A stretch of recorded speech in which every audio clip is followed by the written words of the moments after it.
Okay, so hello everyone.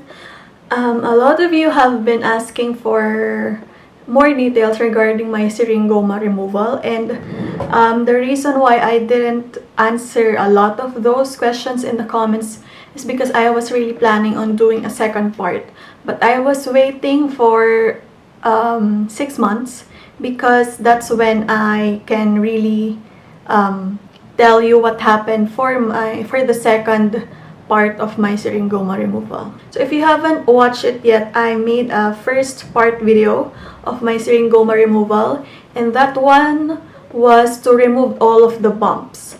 Now for this update, I'm gonna show you what they removed for the second part of the removal. But why are there two sessions? It's because syringoma removal is very difficult. So if you have a lot of bumps under your eyes, the derma can't remove it just in one session because it's going to be really painful for you. So there's usually a 1 month interval between two sessions, but you're only gonna pay 5,000, around 5,000 per eye area if your if your syringoma is grave, or if there are a lot of syringomas.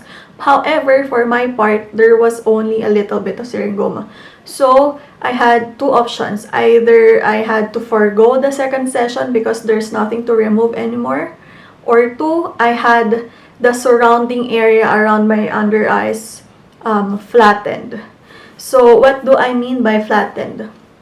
Imagine that this is your skin, and then this is the syringoma. During the first session, the one that they removed is just the bump. So imagine this. If they remove the bump, there's still like the surrounding area around the bump is still remaining on my under eyes. So that's what I told the derma to remove instead. Since there are no more bumps, I wanted it to be as smooth as possible. So that's what I did. So what the derma did was, instead of the electrocauterize, like targeted electrocauterize for the bumps, what she did was like lightly burn my under eyes so that the skin will peel off and new skin will come out. So that's what happened. The process was faster compared to the first one because the first one, she had to open up the skin, she had to dig the syringoma out and then burn the roots again, so that was more painful. The second time around, it was just a very light pass through of the laser around my under eyes. So it was just burning off the outer layer of the skin, so that if it changes, then I have new skin. So that's what happened. The procedure itself was faster, but the healing process it took a longer period of time because after a week, the laser, the skin around my under eyes have scabbed, have blackened, and have peeled. However, because it's a new skin, it's whiter compared to my normal skin. So that's why I had to wait 6 months in order for it to not be as obvious, so that the new skin and my normal skin will fuse together, so that you won't see anymore like the whiteness of the new skin and the old skin. So that's why it took me 6 months. And during the process, my under eyes were really rough.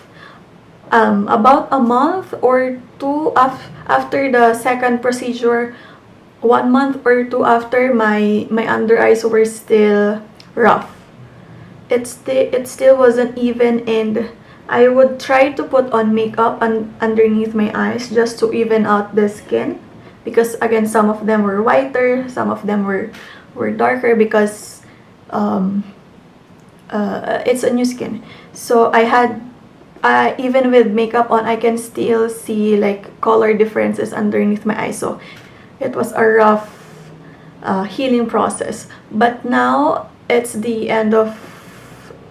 January January was my 6th month, so I could see a difference now. My under eyes, as you can see, it's not as like smooth, but it's smoother than it was before. It was smoother compared to after my first syringoma removal. And there are still some textures, but it's no longer as prominent. And the under eyes, the skin underneath my eyes are more even. There's still discoloration, but it's no longer as prominent, and it can be covered by makeup already, and you won't see the difference between the new skin and the normal skin anymore. So that was my second session. That was what I did. But if you have a lot of syringomas, in the first session, the big ones will be removed, and then because it's gonna be painful, you're gonna have to go back to for the second session and remove the rest of the syringoma. And then the healing, as I mentioned, the procedure itself was faster this time around for the second session, but the healing process is longer, because back then, after the scabs were removed in the first session, that was it. You can barely see the difference in the skin discoloration because it was just a small dot.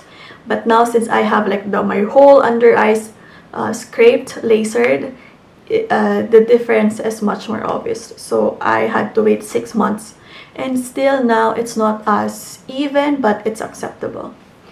And a lot of you were also asking if I put creams underneath my eyes.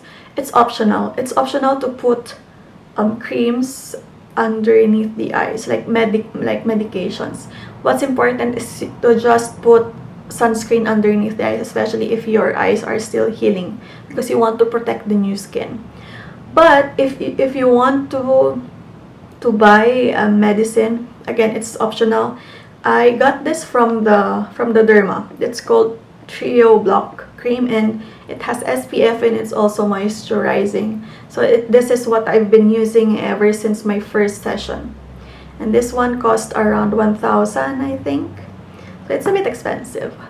And then place.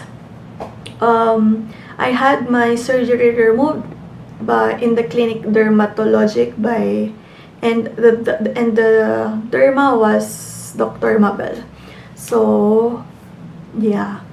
And how much, again, it depends per session and how grave your syringoma is. But for me, the normal amount is 5 per eye area. But for me, I only paid 3,000 already for 2 sessions. So yeah, it just depends on how much you have underneath your eyes. And that's it for my update. And so far, syringoma will always be there, and I can already see a little bit of like bumps growing again, but it's no longer as much as before, and it will take me a few more years before I need to go back and have them removed again. So that is it. I think this is going to be my last video regarding my syringoma, because I won't be doing another removal anytime soon, because as I mentioned, it takes years for the syringoma to come back, at least for my case. But if you have any more questions, let me know in the comments, and don't forget to like and subscribe, and I'll see you in my next video.